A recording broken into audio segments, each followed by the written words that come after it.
se hai un sogno, una cosa che proprio la senti tua, da non farsi troppo coinvolgere dalle opinioni altrui, ma andare anche per la propria strada da soli o con il supporto di qualcuno. Senti questo suono, che bello che i passi è una cosa che è talmente bella che poi sei costretto a usarla sempre. No, è proprio una cosa che ormai io mi sento come se fossimo la stessa cosa praticamente. Non la vedo come una cosa esterna. Sì. Beh, sei proprio un cyborg. Ah beh, sì. sì. Da lì non si scappa. Ciao a tutti e benvenuti in questa nuova puntata del Nome La Macchina Podcast. Io sono Francesco Sanna e l'ospite di oggi è Michel Roccati. E la sua storia inizia nel 2017, quando, a 27 anni, sta guidando la sua moto e gli manca l'ultimo esame all'università. Sulla strada di ritorno, purtroppo, perde il controllo della moto, si schianta su una panchina, sbatte la testa e nell'impatto le vertebre si comprimono e il midollo spinale si recide. In ospedale i medici, senza mezzi termini, gli dicono che non potrà mai più camminare, né sentire il rumore dei suoi passi, né fare lo sport che tanto amava, come motocross, Thai box, arrampicata, e gli danno una lunga lista di cose che non potrà mai più fare. Nonostante le paure dei medici, però, Michel continua a lottare e nell'agosto 2020 è diventato la prima persona al mondo a riguadagnare la mobilità delle gambe, tornando a camminare dopo una lesione midollare completa. Questo grazie alla ricerca scientifica e ad un innovativo progetto sperimentale di neuroingegneria condotto dal neuroscienziato Grégoire Courtine e dalla neurochirurga Jocelyne Bloch dell'Università Politecnica di Losanna, nota ai più come EPFL. L'operazione consiste nell'installazione a livello sottocutaneo di speciali elettrodi nella schiena al di sotto della lesione midollare. La storia di Michel non è unica, è successa nuovamente ieri e succederà domani ad un'altra persona, che può essere un familiare, un amico, un compagno, un conoscente. Ed è proprio per questo che è molto importante. Ma ora, miei cari, vi lascio a Michel Roccati. Buona visione. Tu sei la prima persona al mondo a camminare dopo una lesione midollare completa. Hai un Guinness World Record, come abbiamo già detto, per distanza più lunga percorsa per una persona paraplegica, 200 metri, e sei campione di paracanoa nel 2023. Ovviamente vorrei parlare di tutti questi argomenti, ma iniziamo dalla paracanoa. Come mai questo sport? Quante difficoltà deve affrontare un atleta della paracanoa agli inizi? Quante? Infinite, ma non solo all'inizio, ma poi tutto a livello di barriere architettoniche nello sport sono, in qualunque tipo di disciplina sportiva, sono veramente tantissime, e specialmente nella canoa anche lì è veramente tosta come cosa. Io l'ho scelta diciamo perché è bello come sport, perché quando si è poi in canoa, nell'acqua, eccetera, a parte stare in mezzo alla natura è bellissimo, però poi quando ti alleni con gli altri atleti è bellissimo, perché siamo tutti quanti, diciamo, non si vedono tanto le disabilità in acqua, quindi siamo tutti quanti nella nostra canoa, al di fuori, per chi non è del settore, dice sono tutti quanti canoisti che se la scialano, e quindi diciamo è una cosa per essere più o meno tutti quanti uguali, quindi ho scelto questo sport anche per quello. Però prima di arrivare a sedersi dentro la canoa e ad andare lì ci sono tante cose anche la canoa deve essere adattata. È una canoa speciale? Sì, ho dovuto creare un seggiolino apposta, e anche lì non c'è un mercato, non c'è niente di standardizzato, devi sempre affidarti un po' a professionisti di vario genere, e anche lì vai un po' a tentoni, anche perché ti vai a affidare, chi ci prova a farlo magari non è esperto, magari fa anche un po' di pasticci, e allora cerchi sempre un po' di adattare tutto, e quindi questa è una delle maggiori difficoltà. Poi diciamo io ho scelto questo sport anche perché da quando ho incominciato a partecipare a questa sperimentazione che mi ha permesso di rialzarmi in piedi, allenandomi tutti i giorni col cammino, ho anche acquisito molta più energia da utilizzare, ho un serbatoio molto potente di energia da consumare, e allora ho detto perché non facciamo un po' di sport. Allora, visto che la disciplina già comunque la stavo mantenendo, ho detto uniamo le due cose. Mi sono guardato un po' in giro, è il più completo anche a livello fisico, che ti fa mantenere una bella simmetria, una bella postura, anche a livello, è anche molto utile poi per il cammino, perché lavori molto con l'equilibrio, con la propria accezione del corpo, quindi è un crescere, tu cresci poi anche molto nella tua capacità corporea. E anche lì ho aumentato molte cose che mi hanno fatto di benefit anche sul cammino. Quindi ho visto una bella combinazione tra le due cose. Però cioè, non hai per niente bisogno delle gambe, vero? O serve Ma in poco? teoria quando tu fai canoa, tutti Ok. gli atleti normali utilizzano tutto, gambe, tronco, eccetera, perché anche se può sembrare che tu usi le braccia, in realtà le usi veramente cioè le usi, ma non così tanto, perché tu hai i piedi sul puntapiede, c'è un puntapiede, cioè come se fosse una sorta di pannello dove tu fai pressione, e questa pressione che tu fai coi piedi ti permette di stare stabile e di mettere più forza sulla passata in acqua. E poi lavori molto a livello di scapole e a livello di schiena, e poi tu hai bisogno di stare stabile, stare su e non cadere in acqua, quindi lavori molto anche gli addominali. Quindi immagina io che non Tu uso le qua gambe fino a qua, e vero? non uso gli addominali. Senti, cioè, Sì, da qua in. quindi addominali zero. E quindi nel mio caso faccio affidamento solo alle braccia. Ma cioè, sicuramente sei più veloce di qualcuno che ha le gambe, vero? Sì, diciamo chi è agli inizi, sì, poi gli altri atleti avendo la possibilità di utilizzare tutto, fanno un altro mestiere. E la differenza è molto... Ad esempio anche nella paracanoa ci sono diverse categorie. Se tu riesci ad avere il controllo degli addominali, switchi di una categoria, quindi sei molto più potente. Se riesci ad avere un po' di controllo delle gambe, hai un'altra categoria, quindi sei ancora più potente. Se poi hai tutto, sei normale, e allora anche lì aumenti ancora di più la potenza. Io ad esempio con la stimolazione io ho diversi programmi che potrei utilizzare con la canoa, io non li utilizzo, però per gioco abbiamo provato con l'ingegnere di farne, e così facendo io, in base al programma che utilizzo, io salto di categoria. Adesso sono a KL1, che quindi vuol dire zero possibilità. Se io attivo il programma addominali, finisco in KL2. Se attivo anche un po' di gambe, KL3. Ma la differenza la senti molto anche in prestazione, nel senso in tempi, non so, di percorsi. Ma ad esempio adesso io non ho solo provato in palestra. In palestra ho visto che si abbassavano i tempi, quindi si vedeva l'effetto. Cavolo. Però in canoa, essendoci l'acqua, le onde e la stimolazione è molto sensibile al cambio di queste cose qua, non sarebbe secondo me ci sarebbe più un contro che un favore, perché avrei dei flussi di corrente che mi destabilizzerebbero. E hai un esercizio preferito quando ti alleni?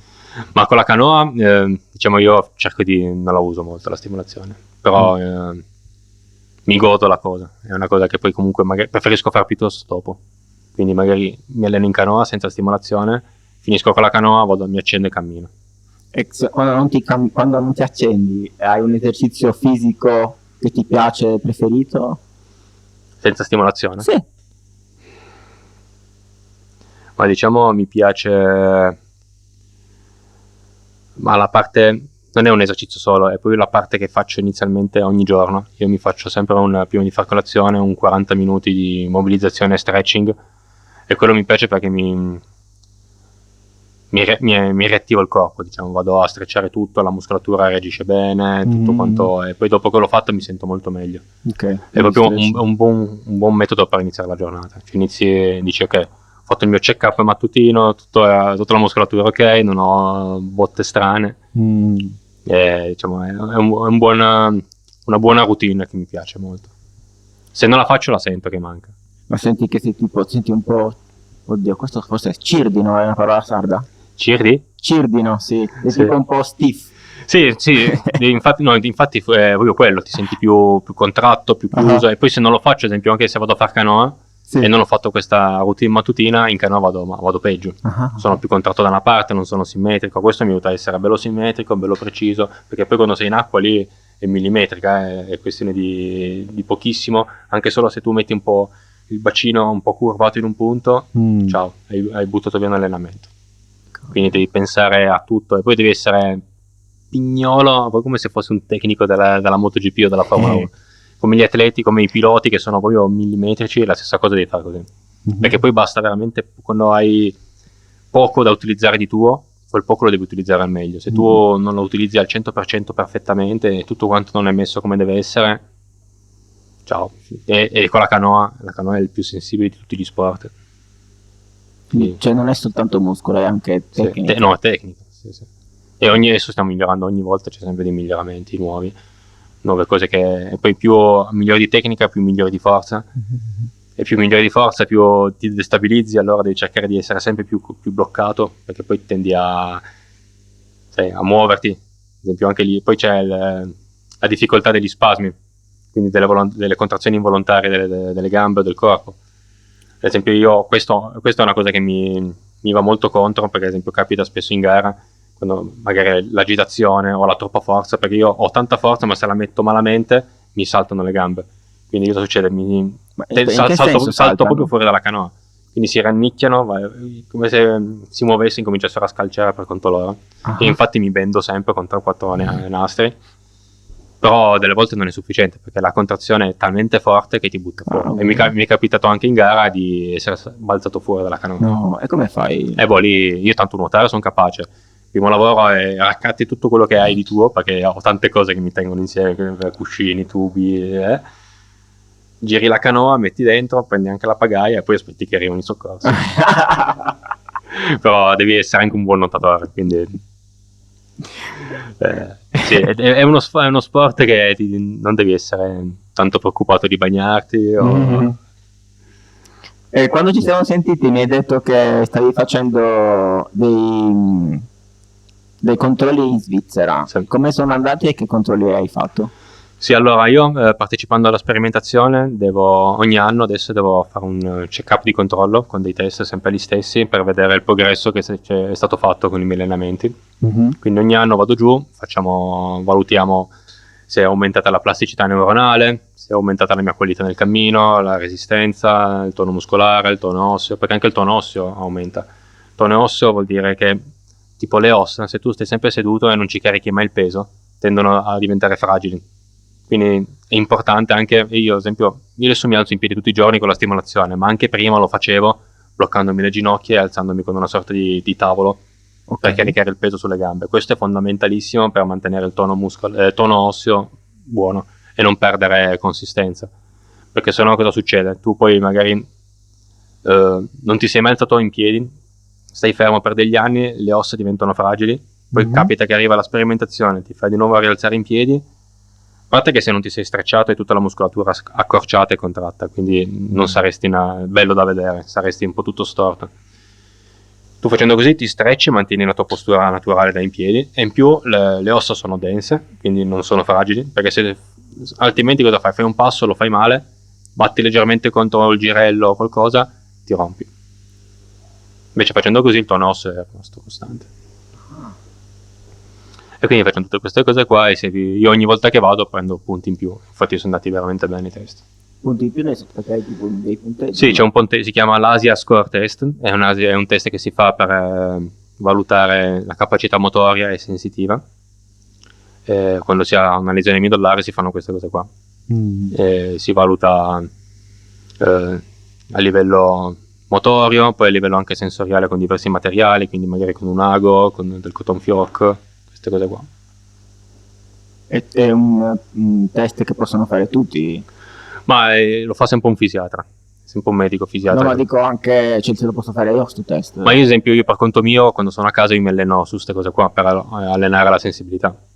Io ho diversi materiali, ho diverse bocce in vetro, che magari una la metto nel freezer, l'altra la metto sul forno, l'altra a temperatura ambiente e le passo sulle gambe per provare a sentire il cambio di temperatura.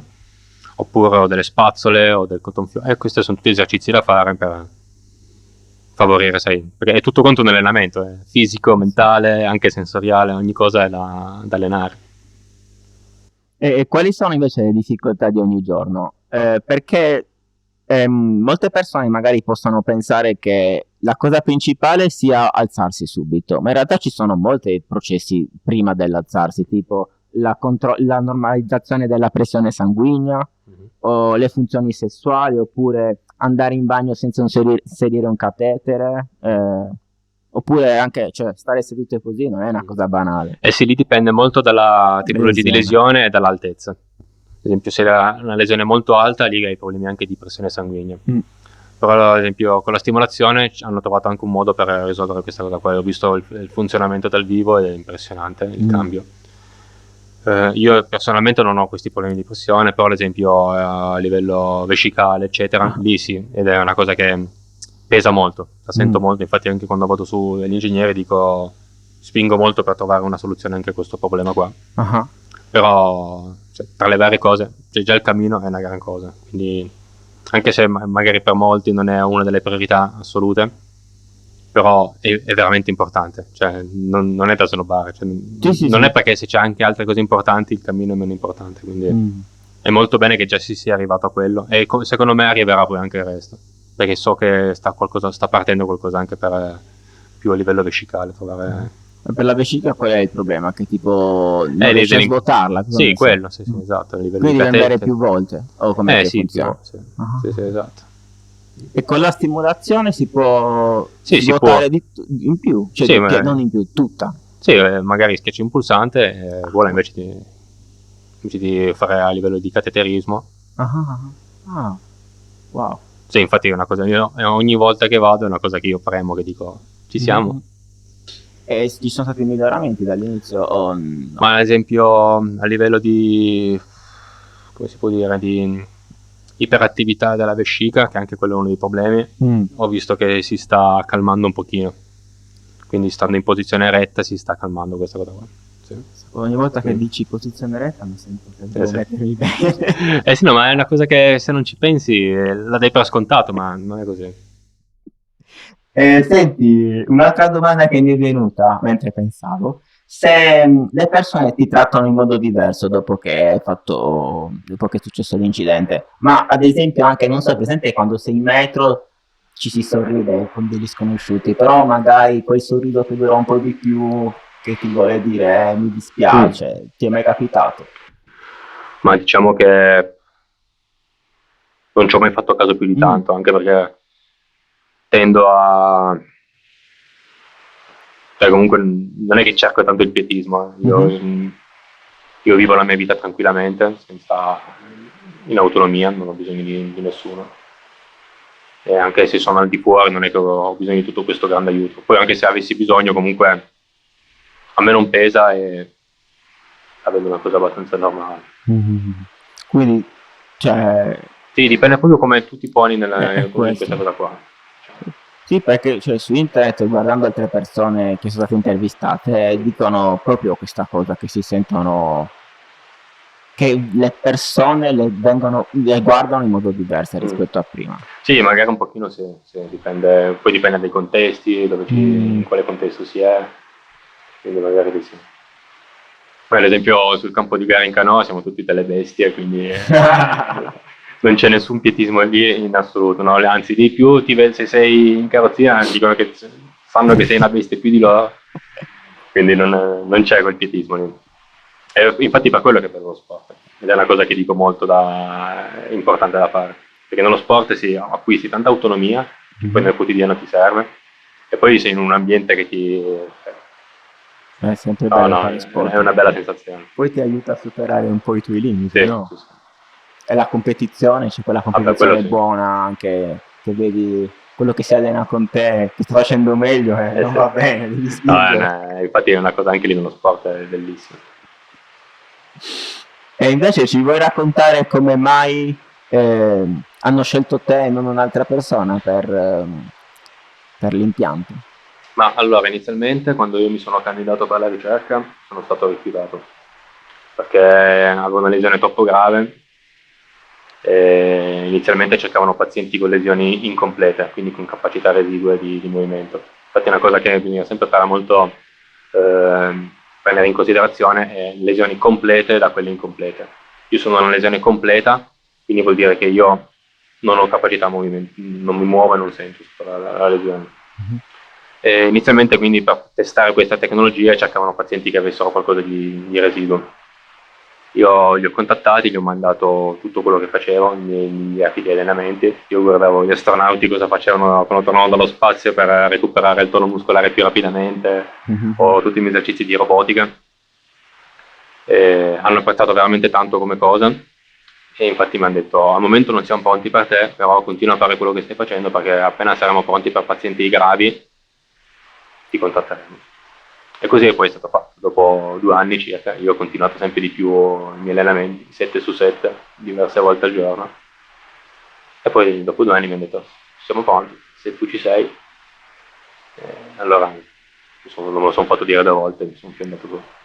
E poi era una cosa che ci tenevo veramente tanto per la ricerca. Volevo essere, diciamo, il paziente perfetto, che avesse il fisico nella perfetta condizione possibile, con la migliore conoscenza del proprio fisico, in modo da essere più utile possibile per gli ingegneri, per accelerare i tempi. Non volevo di arrivare lì e essere un paziente, sai, non pronto, che rallentasse tutto.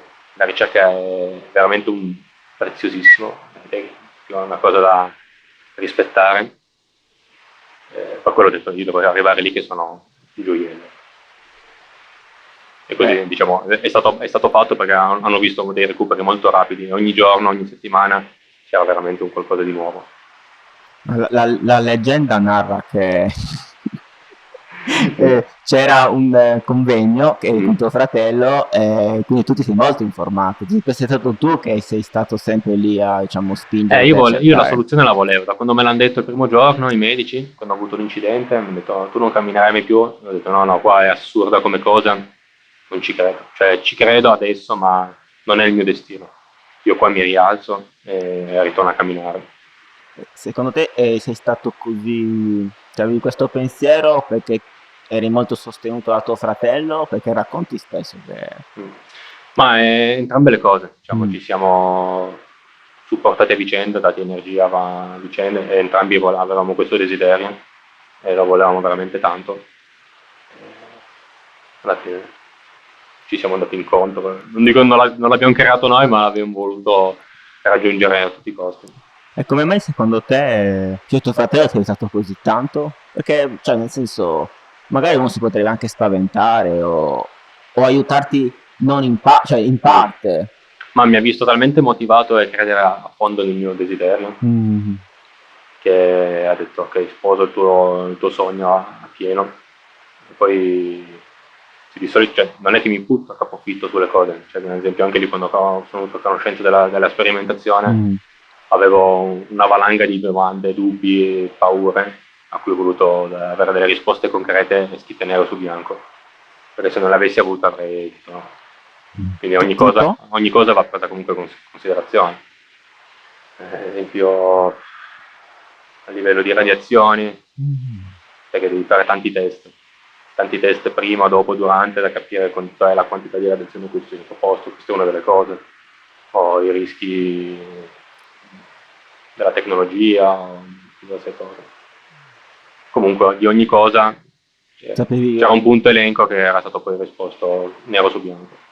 E tuo fratello ti aiutava ogni tanto a, diciamo, metterti in riga della serie, magari eri troppo eccitato e dicevi aspetta, no, meglio... Sì, no, lui è, diciamo, è molto maturo e diligente sulle cose, quindi aiuta parecchio.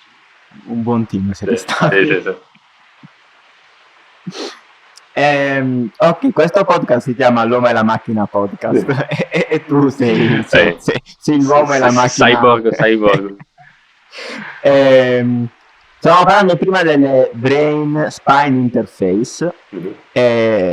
Non so se mi hai detto se tu sei disponibile per farti impiantare, anzi sai esattamente come funziona, che magari ce la puoi spiegare un po' meglio. Sì, so esattamente come funziona, ho già visto anche i pazienti che la provano, che utilizzano, mi è stato anche chiesto di farla, però al momento sto ancora temporeggiando, anche perché voglio prima raggiungere il limite di questa tecnologia che uso adesso, e poi dopo, quando raggiungerò il top, dirò ok, sono pronto per qualcosa in più. E come funziona questo? Praticamente la DSI consiste nell'installare degli elettrodi sulla calotta, cioè si viene limato il cranio e vengono messi queste due placche, una cinquantina di elettrodi cada una. E praticamente io avevi visto prima per camminare schiacciavo i pulsanti, con questa pensi e fai il passo. Invece di schiacciare il pulsante fai direttamente tu col pensiero. Questi elettrodi sono molto lunghi, grandi? No, è proprio, sono due placche così. Sono due placche così che tu vai a posizionare su. Queste due placche hanno gli elettrodi? Sì, hanno tanti elettrodi sulla superficie. ce n'è tipo una cinquantina, vengono posizionati qua al centro. Sì. Sì, essendo praticamente sotto pelle, il segnale è molto più preciso, molto limpido e aiuta molto a livello di plasticità neuronale. Però per adesso non sono ancora, temporeggio ancora un po'. Ma hai Vediamo. anche paura o perché vuoi proprio... Beh, diciamo, la paura c'è sempre, perché comunque è sempre un'operazione, poi il cervello è un po' tutto un po' dubbioso come cosa, Sì. anche se è esterno, non lo tocca direttamente. Però, diciamo che sto aspettando ancora un po' che la tecnologia progredisca ancora un po' di più per renderla magari un pochino più invisibile. Perché a me il mio obiettivo è avere la stimolazione, ma che nessuno sa che c'è. Tipo io cammino, faccio le cose e tu non dovresti saperlo che io utilizzo Sì. una stimolazione. Ma questo è... Per adesso per questa devi mettere anche una sorta di cappellino Sì. che fa da antenna. Ma questo dispositivo è anche collegato a un qualcos'altro come hai tu dietro? Cioè, Ma sì, hai è un doppio intervento, hai sia gli elettrodi nella schiena che quello al cervello e comunicano ok. tramite Bluetooth. Ok. E le persone che hai conosciuto, immagino, persone, e come, cosa sono le loro Ma loro gli piace, testimonianze? sì, sono molto contenti della cosa. Hanno visto anche dei riscontri a livello di recupero di plasticità neuronale. Gli piace molto, la sentono molto più naturale. Cioè, dicono proprio una cosa più veramente naturale che dici che sono io, che faccio, penso. Perché ho visto che recentemente c'è stato un caso dove un paziente è riuscito a camminare quando il dispositivo era spento. Quindi vuol dire che si sta arrivando al utilizzarlo per guarire e poi non dover utilizzarlo mai più. Così si sembra. Ideologicamente Però stanno ancora... sì, secondo me ci vuole una combinazione in più, ci vuole la stimolazione è fighissima, però secondo me dovrebbero fare ancora qualcosa anche a livello biologico, tipo magari con qualche iniezione di qualcosa che favorisca di più la connessione tra neuroni, perché io anche adesso sto acquisendo delle capacità, ma è veramente, cioè è minima, è tantissimo lavoro. Secondo me se dessimo una spinta in più per favore, perché c'è il potenziale, secondo me c'è anche qualcuno ci sta già anche pensando. E se si fa così, secondo me arriviamo poi al punto in cui si dice il paziente è guarito. E nell'equipe che ti aiuta ci sono anche biologi che stanno testando queste cose? O... Sì, no, lì stanno facendo, sono aperti a 360 nella ricerca per trovare una cura alle lesioni midollari e stanno facendo diverse cose. Io ho conosciuto con dei ricercatori che stavano mappando il DNA di tutti gli esseri viventi che sono in grado di rigenerarsi a livello midollare. E ce ne sono veramente tanti.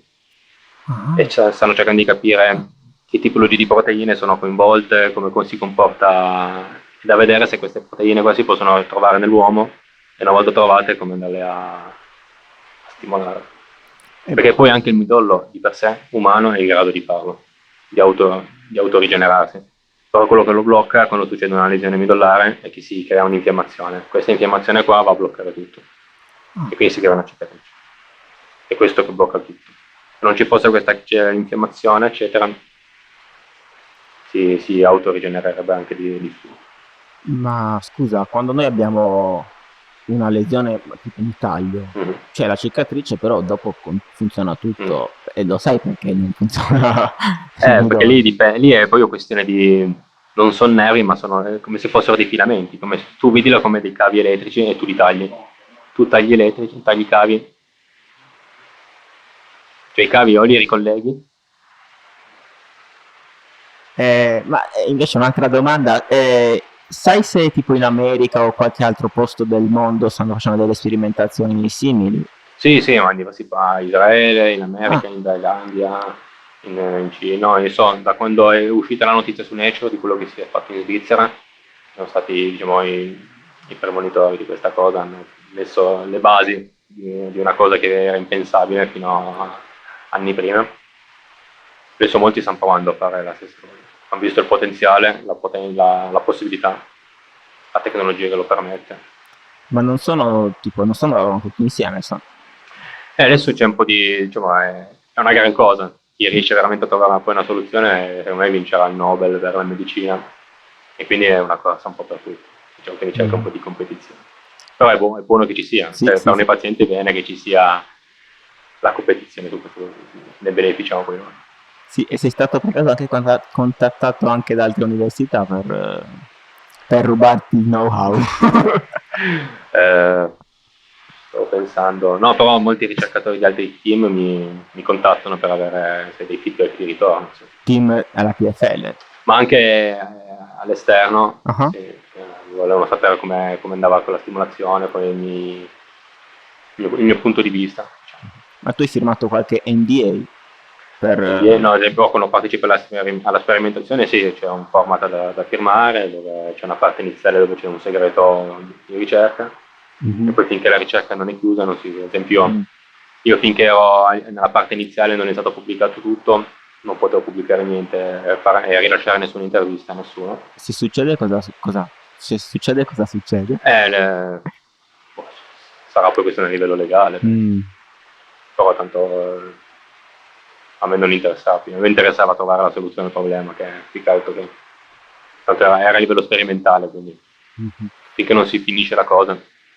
E poi anche lì, perché ogni cosa deve essere valutata dal comitato etico, io sono stato valutato anche da team esterni, perché per validare la cosa ho dovuto quindi valutare da un team che non fosse interno. Quindi sono andato in un'altra clinica, abbiamo fatto vedere come funziona. È stato bello che quando ero col primario di questa clinica, quindi ho fatto tante domande mirate, proprio nel dettaglio, eccetera. Sì.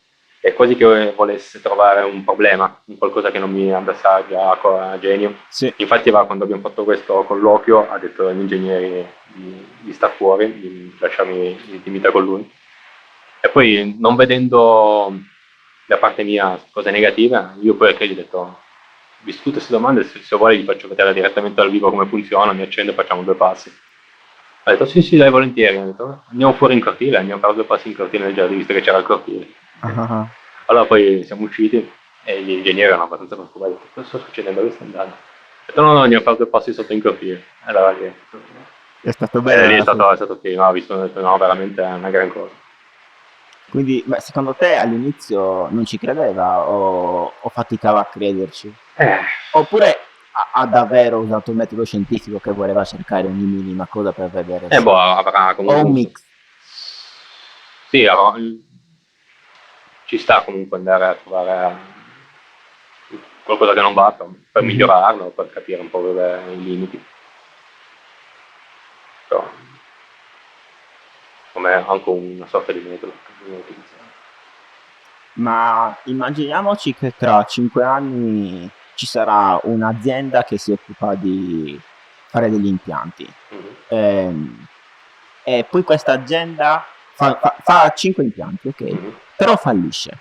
Queste persone che sono state impiantate, secondo te, come possono essere protette? Se è lo Stato che deve aiutarle? Ci deve essere uno Stato dietro? Perché qua si toccano dei punti tipo molto importanti di etica. Ma allora, ad esempio, se tu volendo puoi anche, ad esempio quando ho partecipato con la sperimentazione, io posso interrompere quando voglio, in qualsiasi istante io posso dire stop e posso scegliere se farmi togliere tutto o se mantenerlo all'interno del corpo. Se tu lo mantieni anche all'interno del corpo non è un problema. Se poi invece vuoi toglierlo, lì te lo tolgono tranquillamente. Poi diciamo l'operazione più semplice, rimuovere rispetto ad impiantarlo. Quindi diciamo sarebbe più difficile farlo ex novo rispetto a che toglierlo. Io secondo me se nasce un'azienda o almeno che c'è qualcosa a livello amministrativo che non sono in grado, ma se un'azienda cresce, nasce per questo scopo qua, può solo fare grandi soldi e non fallire. Ma adesso... Perché sono talmente tante le persone che ne hanno bisogno. A me ogni giorno mi contatta una persona da ogni parte del mondo per sapere che punto è la ricerca, se c'è la possibilità di accedere a queste cose qua. Quindi la richiesta è veramente tanta. Però, cioè, nel senso, secondo te lo Stato comunque deve aiutare? Sì, secondo me potrebbe diventare come una sorta di cura, che possa essere coperta dal servizio sanitario, perché alla fine con questa tecnologia qua si vanno a dare talmente tanti benefit che alla fine sarebbe, anche se lo Stato coprisse delle spese, alla fine ci guadagnerebbe solo, perché sarebbe i benefit, cioè i pro sono molto più rispetto ai contro della cosa. Sì. E tu avresti più pazienti sani, perché facendo così tu alzandoti in piedi, camminando, sei più sano, molto più sano e più attivo, quindi meno cure extra poi dopo.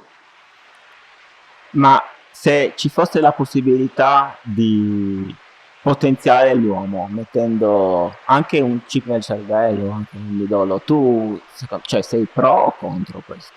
Come se stessimo davvero potenziando l'uomo, perché si parla molto che bisogna lasciare l'uomo com'è, però perché se si può migliorare non provare a migliorarlo?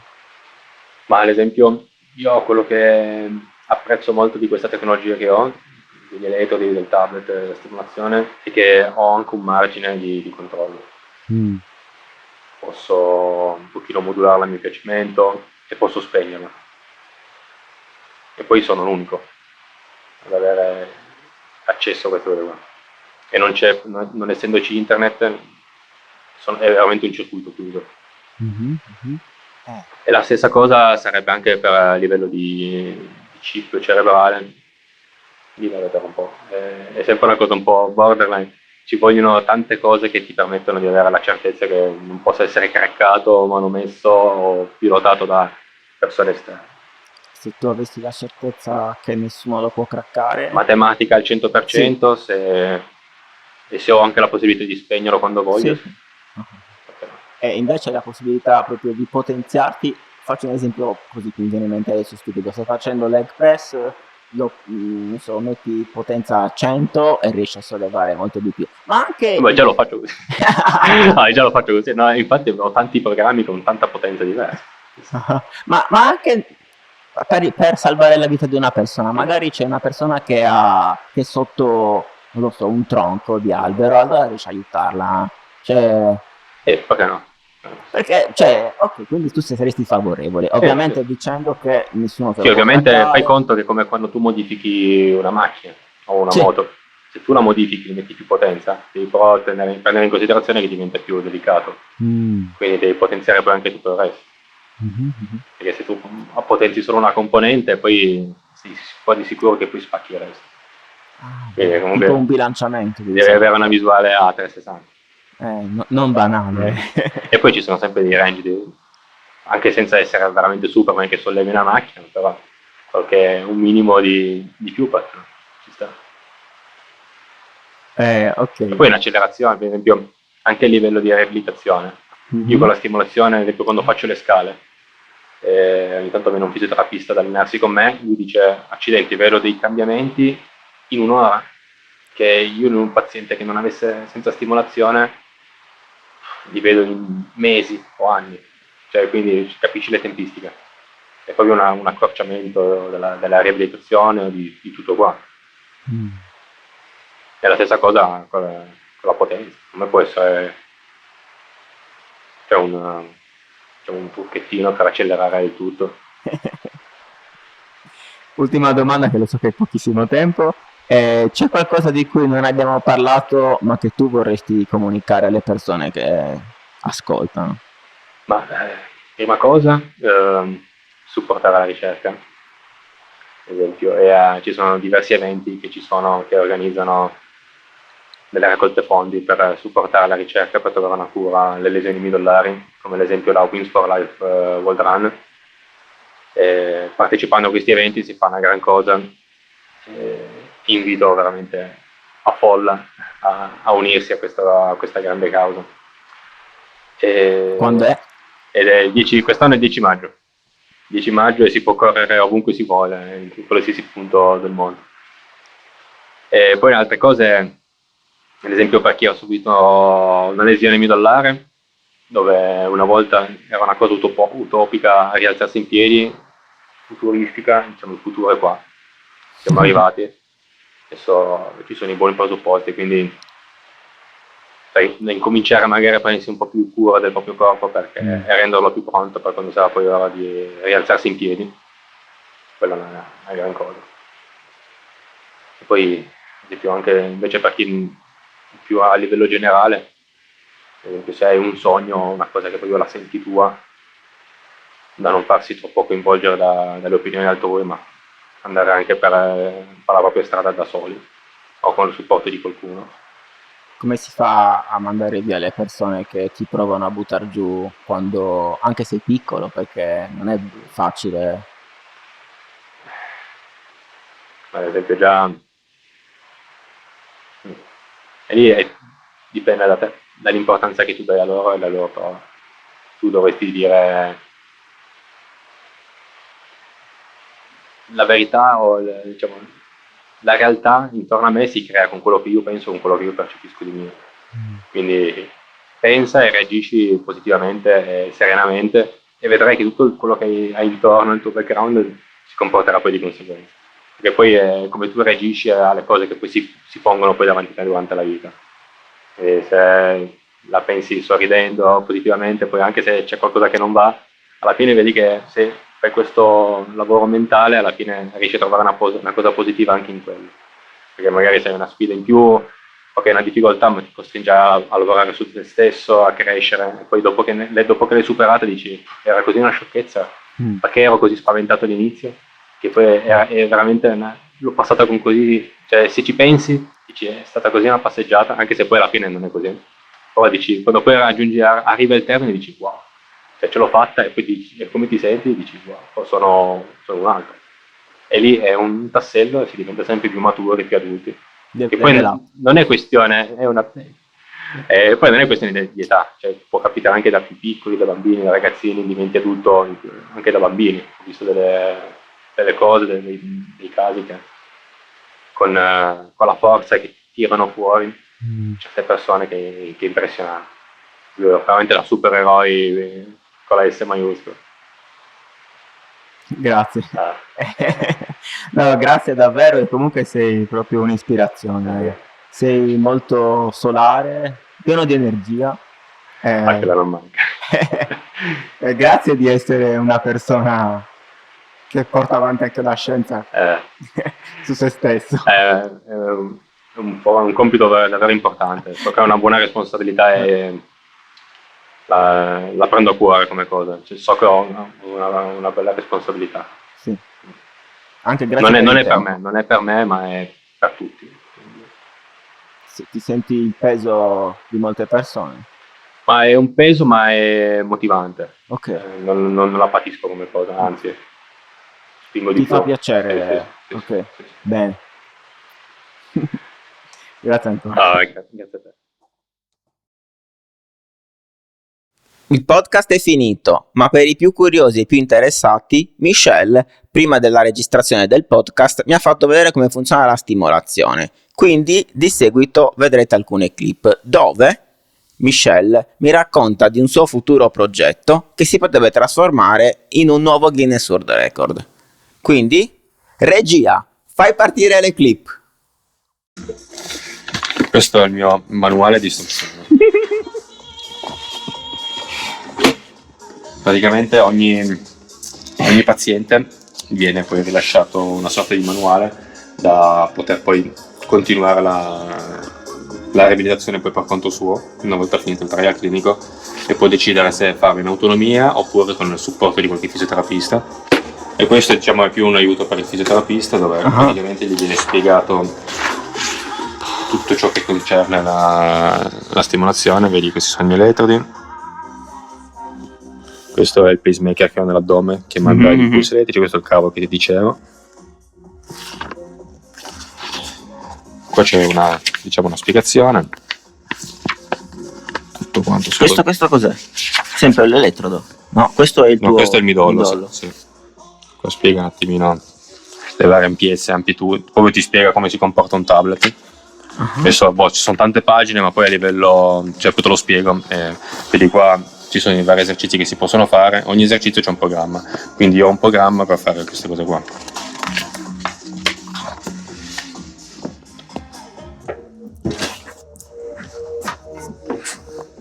Vedi questo qua, il pacemaker che è nell'addome. Ma posso toccarlo? Sì.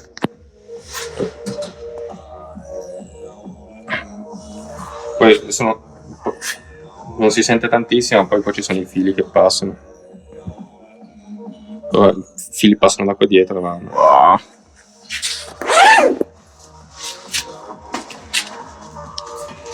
Tanto se vuoi vedere il mio midollo, questo è il mio midollo in 3D.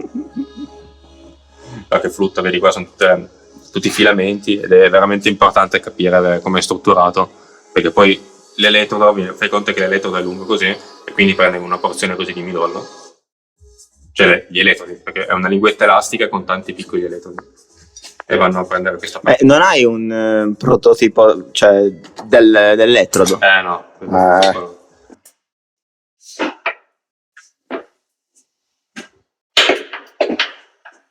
Anche i gruppi muscolari si comportano diversamente, quindi magari hanno bisogno di essere stimolati utilizzando alte frequenze. E se ti metti in una posizione rispetto a un'altra, senti più potenza? Sì. Io ho imparato un po' di trucchetti dove o con la respira, o con la posizione della schiena, o con le scapole, eccetera. Queste cose poi mi permettono di avere un po' di potere sulla stimolazione e usarla a mio favore. Allora, adesso io sketcho start mi accendo, ci sarà un minuto di riscaldamento, quindi tante vibrazioni. Le vibrazioni sono gli impulsi elettrici che vanno sul midollo. Io poi riesco a calmarle con il respiro. Quindi pian piano, respirando e cercando di usare molto il diaframma, riesco a schiacciare tutto e a rendere tutto quanto molto più naturale. Senti dolore quando si accende? No, anzi, sento piacere. Sai che, nel momento in cui mi accendo sento tutti i gruppi muscolari che voglio. Quindi è una figata. Ora, se fai così non senti niente. Ma adesso un pochino sento, perché è stata una riattivazione, diciamo, neuronale. Stiamo vedendo che si sta rigenerando. La lesione sta scendendo e anche le connessioni, qualcosa si sta attivando. Quindi è una gran cosa. Ed è anche una motivazione per spingere ogni giorno sempre di più, aumentare sempre di più il tempo che sto in piedi. Infatti il mio obiettivo poi è totalmente passare la mia giornata in piedi, cioè abbandonare letteralmente la carrozzina in un angolino e usarla come fioriera. Ma si è scoperto come mai si riesce a ripristinare queste connessioni? Più o meno, anche perché era una cosa che non ci si aspettava tanto. Però secondo me il fatto è anche perché se si mantiene una proattività nella riabilitazione, quindi ok, c'è la stimolazione che manda segnali, però tu ci metti anche del tuo, quindi a livello di testa, e continui a seguire il movimento, mandando sempre segnali a livello neuronale, i neuroni cercano di trovare una congiunzione. Anche vedendo, se tu guardi un qualche video dove anche a livello cerebrale i neuroni come si muovono, sono proprio veramente attivi. Se il corpo è sano, è giovane, ha voglia, e tu lo desideri a fondo, vedi i neuroni che corrono avanti e indietro per cercare di connettersi il più possibile l'un l'altro. E secondo me è stato da qua che la stimolazione mi aiuta molto. Ma se ce l'avessi anche collegata al cervello, questo cioè questo processo sarebbe più veloce o non si sa? Secondo me no, si sa. Se tu avessi il collegato al cervello vorrebbe dire non utilizzare più questi due pulsanti, perché ogni volta che schiaccio il pulsante faccio il passo. Quindi quello è il tuo cervello in questo caso? Diciamo in un certo senso sì. Tu bypasseresti questo, pensi e fai il passo. E questo attiva molto di più a livello cerebrale, perché è anche un bel lavoro. Cioè, io ho provato a farlo mettendo una sorta di elmetto esterno e cercare di pilotare la stimolazione col pensiero. Era uno degli esercizi più difficili in assoluto. Proprio ero sfinito, non a livello fisico ma a livello mentale capo. Però vedendo ogni giorno, facendo questa tipologia di allenamento, ho visto che c'è stato un bel riscontro a livello di plasticità neuronale. Ho guadagnato molti punti. Spettacolo. Infatti, adesso devo vedere. Vai.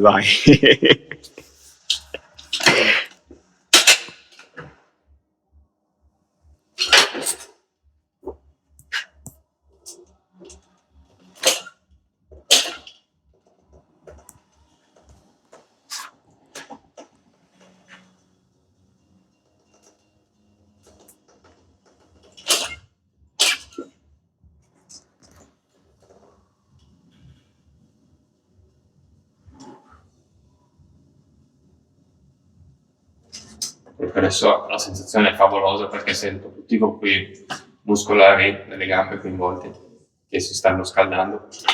Sento proprio tutto, ai femorali, agli hamstrings posteriori, alla caviglia, sento i piedi, sotto i piedi. Cosa che con la stimolazione accesa, spenta, non sentirei tanto così. Ma se ti togliessi le scarpe sarebbe meglio come sensazione? O anche per camminare?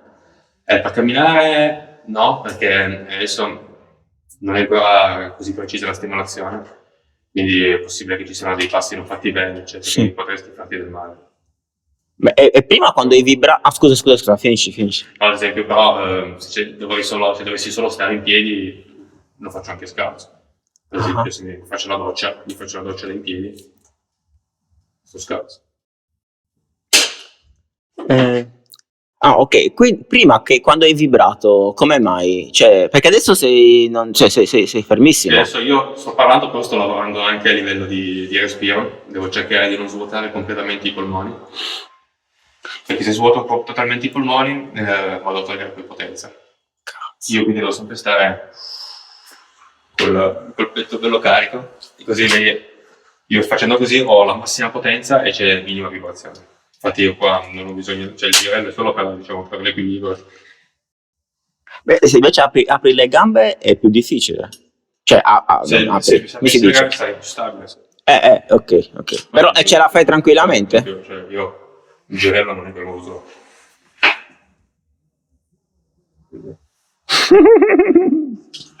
Spettacolo. È veramente una figa. Ma poi la sensazione che hai.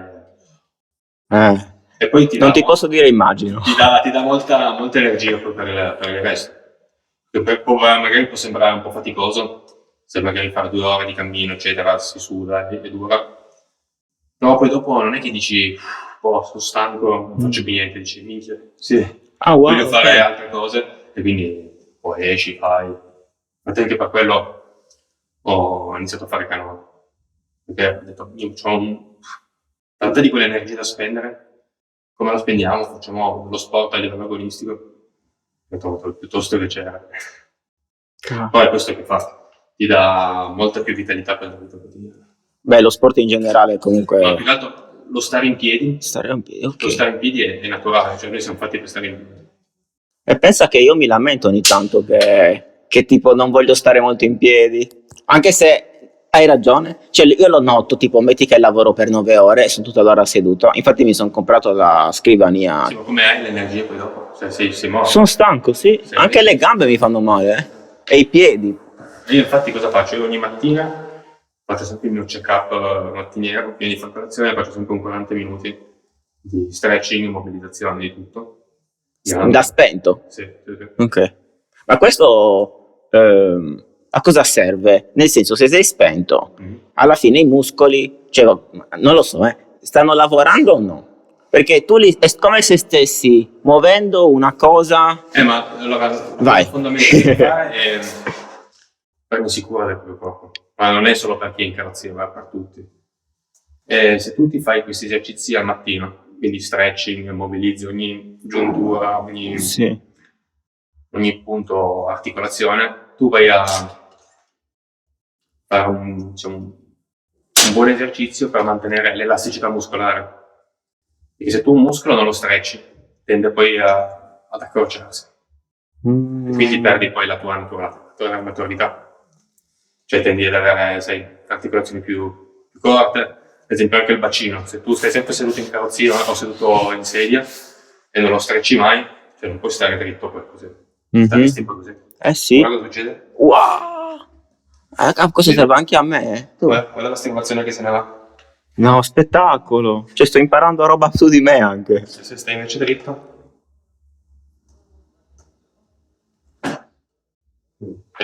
Ma questo è fondamentale, lavorare su se stessi.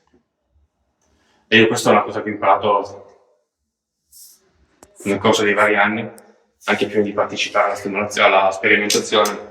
Io volevo che il mio corpo fosse nella perfetta condizione per poi essere pronto a camminare, alzarsi in piedi. Però devi fare un bel lavoro dietro. Ma adesso ti faccio vedere per camminare. Vai. Allora, a livello di cervello, tutto quanto è capovolto. Quindi cosa ho fatto? Io ho invertito anche i pulsanti, quindi se proprio fare il passo con la destra, schiaccio il pulsante sinistro. Questo lo sappiamo. Se ti seguiamo su internet, vai.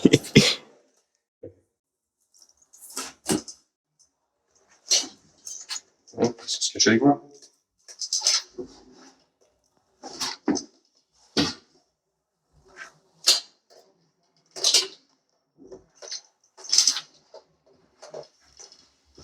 Poi, avendo gli specchi, mi aiuta molto a visualizzare la cosa. Ed è un bel esercizio mentale, perché io poi anche da spento, io continuo a immaginare me stesso in piedi.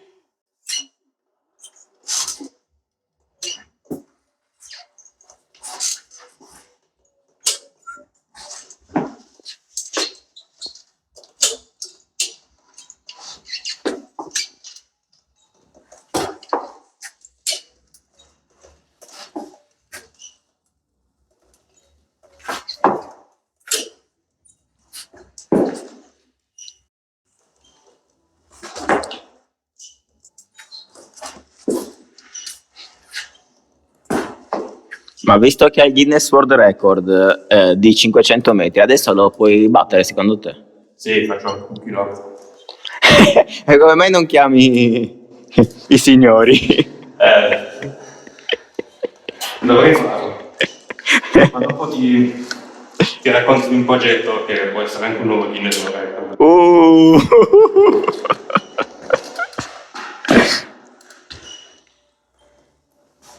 Mamma. E vedi, quando schiacci i pulsanti è talmente veloce che non te ne accorgi neanche volendo. Cioè ogni volta per fare il passo, vedi.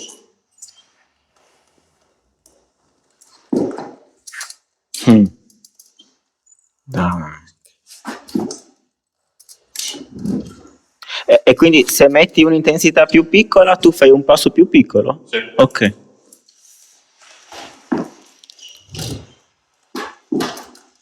Ma non te lo porti mai in giro il tablet? Sì, no, lo porto. Ok. Sempre in giro. O tipo al lavoro, o se devo andare da qualche parte. O tipo ad esempio anche solo andare a trovare degli amici. Mm-hmm. Io ho tutti amici che vivono dal secondo piano in su. Ok. E io ho un programma specifico di scale con una stampella e io vado su. O schiacciando i pulsanti e vado su, oppure uso il backup, sto in piedi e poi saltello un gradino alla volta e vado su. Un pochino più, leggermente più fisico, Sì. però la cosa buona è che lo faccio in autonomia. Poi ti aiuta per lo sport. Sì. No, poi, no, veramente, facendolo in autonomia vuol dire non aver bisogno di 2-3 persone che ti sollevano di peso, con rischi, sai, trovare 2 o 3 che si sincronizzano.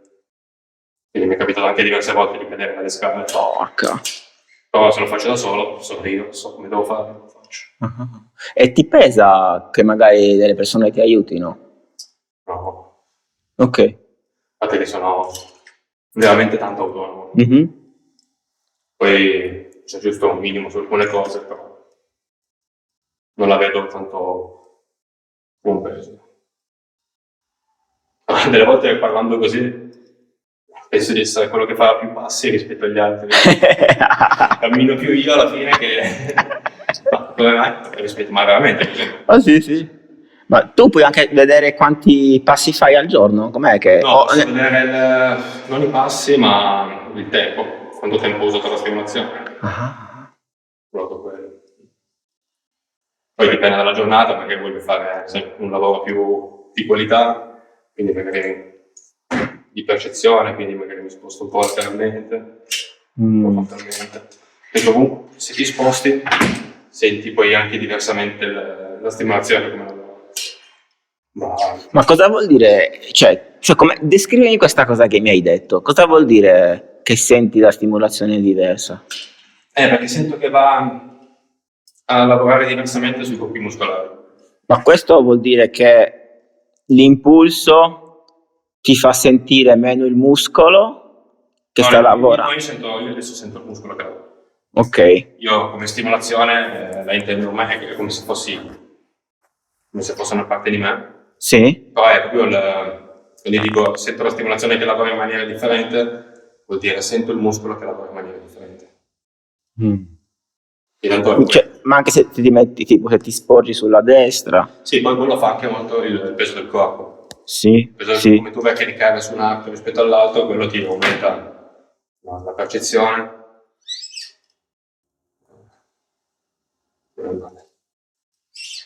Ma adesso sei nel programma fuori o dentro? Perché so che avete due tipi di programmi per camminare. Sì, questo è il programma che utilizzo sempre per riscaldarmi alle frequenze più basse.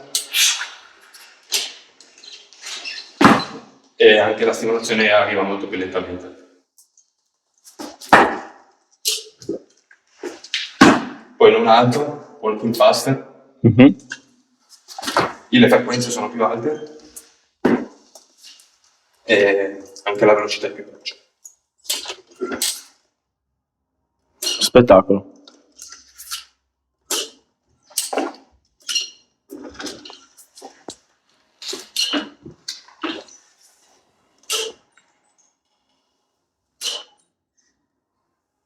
No, è davvero una bella sensazione.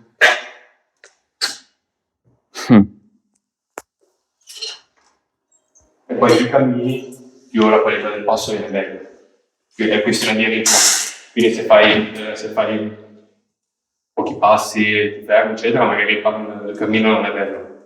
Però se sei all'esterno e fai una bella distanza, nel ritmo poi la camminata viene più veloce, più fluida, più bella.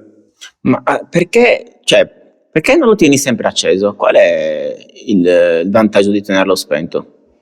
Ma perché fai conto che con la stimolazione il muscolo è come se fosse sempre al massimo, quindi un po' la fatica si sente. Fatica muscolare delle... Quindi fai conto che dopo 2 ore che sei acceso, dice la muscolatura dice ok, pausa. E senti, cosa fai? Senti come se fosse acido lattico o proprio un muscolo soltanto... Quella è un'altra grande figata, perché cominciare di nuovo a sentire la stanchezza muscolare, non puoi immaginare. Cioè, molti dicono che è brutto, però è bello. Io infatti cosa faccio anche quando sono in Svizzera? C'è una specie di stadio dove fanno i corridori e mi metto a guardarli quando finiscono di fare il loro allenamento che sono morti per immedesimarmi in loro. Beh, esercizio mentale buono. Sì, è molto.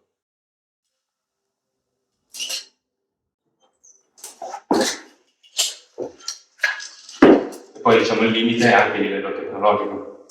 C'è un tablet non rimane acceso tutto il giorno. Vabbè, lo puoi tenere attaccato con una power bank. Sì. Ma una domanda stupida, se tutti ubriachi, secondo te riesci a usarlo meglio? Hai mai provato? Ma un pochino da brivio, però sei più lento nel feedback di ritorno. Anche la camminata puoi anche con meno dritto, sai, con zig-zag.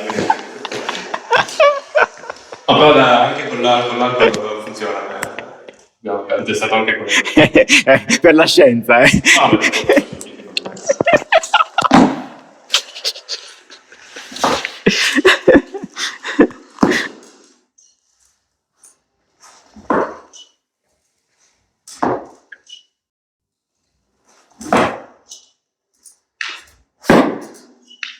No, senti questo suono, che bello che è. I passi.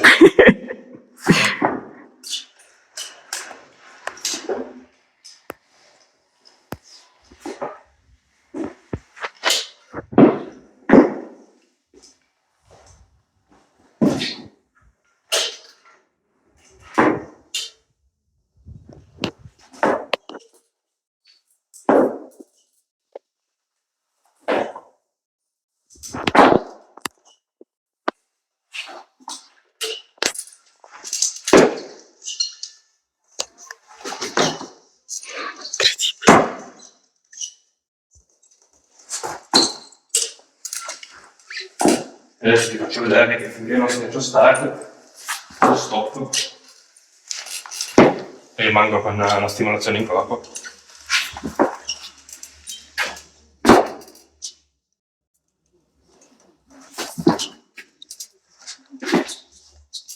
E ha senso tenerlo acceso da seduto? No, Ok. perché adesso ti faccio vedere. Con questo programma, se lo lascio acceso, cosa succede da seduto? Fa così. Perché vedi, adesso è fatto in modo che se non schiaccio rimango in piedi. Ok.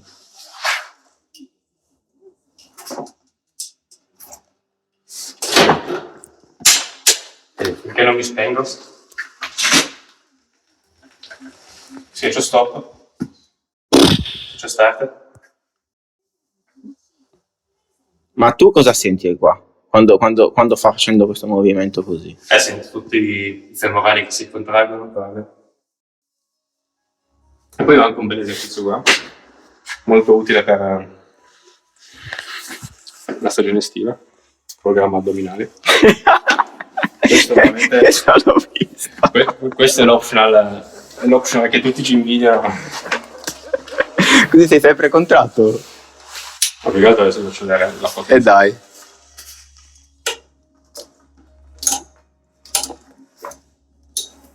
Adesso guarda lo schermo, no? Veramente in culo. Ma questo quando ci sono le ragazze glielo fai vedere? Ah beh, sì. È fondamentale, no? Adesso schiaccio start.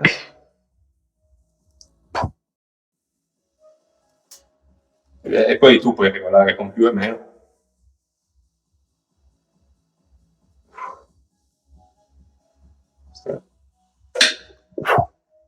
Tu sempre zero dolore. No. Sta lavorando. Vado, posso? Sì. Senti più i laterali. Madonna. E questo tutto dipende da come parli, respiri. Posso fare adesso senza acceso? Sì, proprio uguale. E poi schiacci start.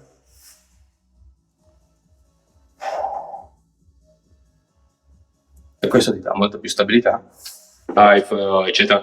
Io quando so che c'è delle associazioni che veramente hanno a cuore il tema della trovare una cura al midollo spinale per le lesioni, e so che sono veramente affidabili e so che veramente il ricavato viene devoluto lì, io ci dedico anima e corpo al 100%. Ci sta.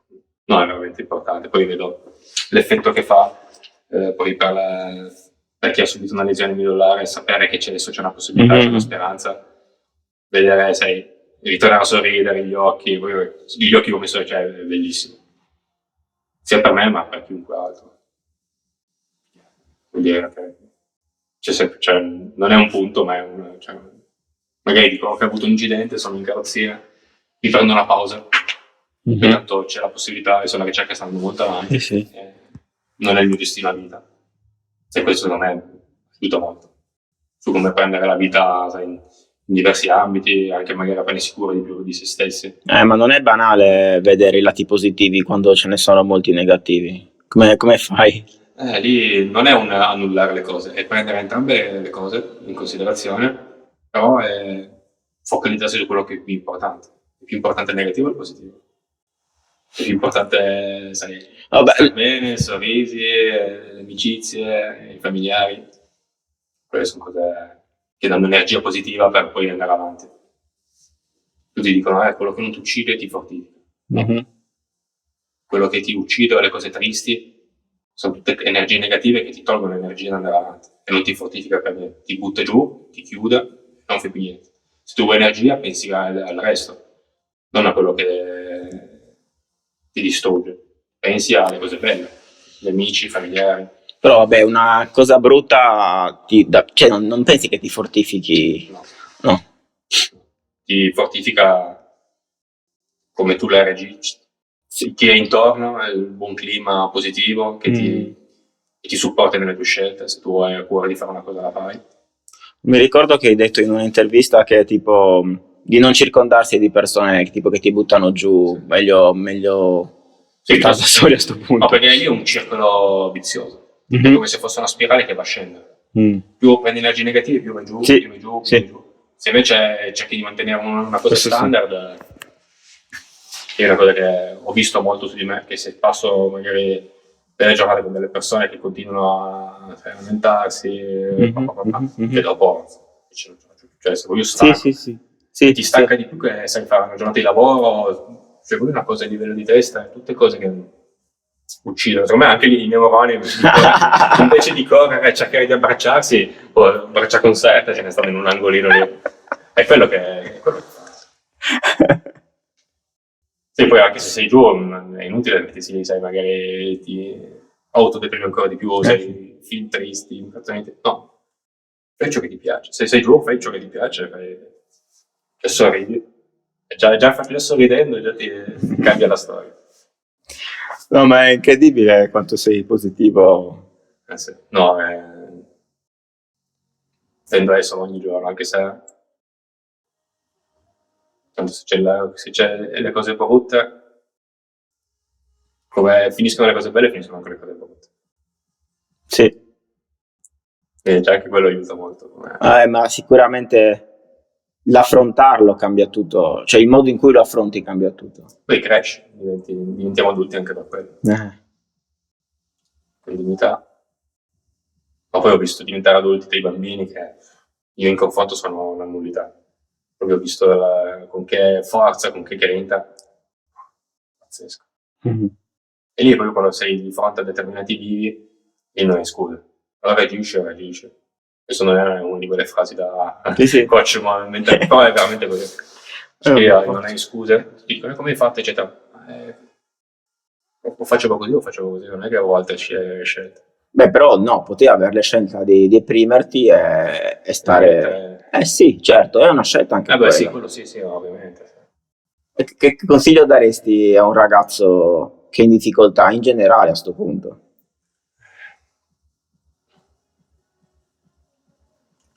Di aggrapparsi a ciò che più ha a cuore, di fare tipo quello come un tesoro di fonte di energia positiva per rifiorire di nuovo.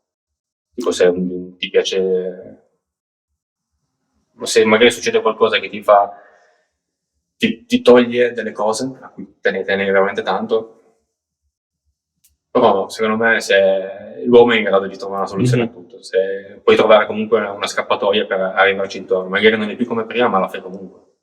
Tipo io correvo tutti i giorni eccetera, non corro ancora per il momento, però cammino e cioè è figo, veramente figo. E la moto? Come... La moto, io ogni volta che passo avanti un campo da motocross mi prendo una pelle d'occa alta così e l'anno scorso ho fatto un giro di nuovo. Come hai fatto? Ho trovato un ragazzo che mi ha prestato la sua moto da cross preparata con dei comandi al manubrio, con una sorta di roll bar in alto. È stato... Per le marce come hai fatto? E lì c'è quei pulsanti. Aspetta. Aspetta, un sacco di domande. Come faceva a rimanere in equilibrio? Aveva due ruote? Sì. E lì devi usare... Lì anche il mio problema era con il roll bar, che c'era un roll bar alto in tubi di ferro, mi sembra. E il mio problema era perché facendo così cambiava anche il baricentro. Io ero abituato, tarato, io vado in moto da quando ho 4 anni. E lì mi sono seduto su sta moto e sentivo, ho detto fai un attimo una prova a capire un po', perché io ho una lezione alta così, quindi addominali non li utilizzo. Ho detto, come la tengo su sta roba? Ho provato giù, ho detto come faccio? Ho detto guarda, se stai andando giù, solo una cosa puoi fare. Apri. Infatti così è stato, se tu curvi e hai la sensazione di chiuderti e cadere giù in curva, tu apri e ti tira su, la forza centripetale ti alza. Infatti così è. Per fermarti come hai fatto? Allora poi fermarmi io mandavo un segnale, cioè vado ai box, mi fermo, allora poi rallentavo, mi mettevo di fianco e un ragazzo mi teneva. Però è figo, veramente figo. È stato anche lì una grande emozione. Per saltare in moto dopo... Per conto che ho avuto un incidente nel 2017. Sono salito in moto nel 2024. Anni. Da quando ho 4 anni che andavo in moto ogni giorno, è stato anche lì un gran punto.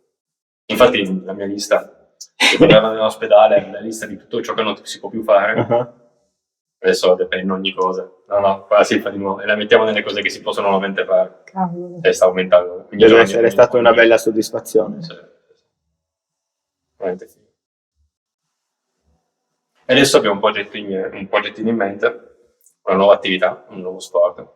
Nella mia lista c'era anche lo sci. Lo sci? Guinness World Record? Però ero andato a fare un evento a Vicenza e c'era lì un istruttore di sci e mi ha detto vieni a parlare, a raccontare la tua storia, eccetera. Ho detto, volentieri. Ho detto, visto che io sono in montagna, magari mi fermo un giorno in più, andiamo poi a sciare. E poi, visto che sei istruttore, sì, ti preparo il monosci. Ho detto, no, che monosci? In mezzo in piedi sci dai piedi. E allora adesso stiamo creando un prototipo per permettere di sciare in piedi, in autonomia. Con la stimolazione. Io mi accendo e scio. Adesso abbiamo fatto un test, facciamo un sorta di prototipo e funziona. Mi sono fatto una mattinata intera senza pause di sci. Questo è uno scoop. Sì, è stato fighissimo. E abbiamo visto che la stimolazione è perfetta, rimane giusta, anche con i sobbalzi, la velocità salita, discesa, perché anche la salita e la discesa cambia tanto la stimolazione. Anche perché sei messo tu. No, ma cambia veramente di brutto. Ho detto figurati, secondo me faccio 10 minuti poi sono morta le gambe. Invece ho fatto 4 ore di sci. È stato figo. E lì per sterzare, lì essendo proprio una cosa improvvisata così sul momento, mi aiutavo con l'istruttore, quindi tipo mi teneva leggermente sulle spalle e ci andavamo giù insieme così. Però sciavo, è in piedi. E adesso faremo sta cosa qua e poi vediamo. Wow. Sarebbe figo fare un Guinness World Record.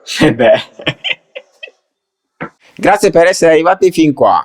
Complimenti per non aver perso tempo su TikTok e su Instagram scrollando. Se vi è piaciuta questa conversazione, vi piacerà sicuramente anche la conversazione che ho avuto con professor Micera, anche lui un professore all'EPFL. Grazie ancora e noi ci vediamo alla prossima.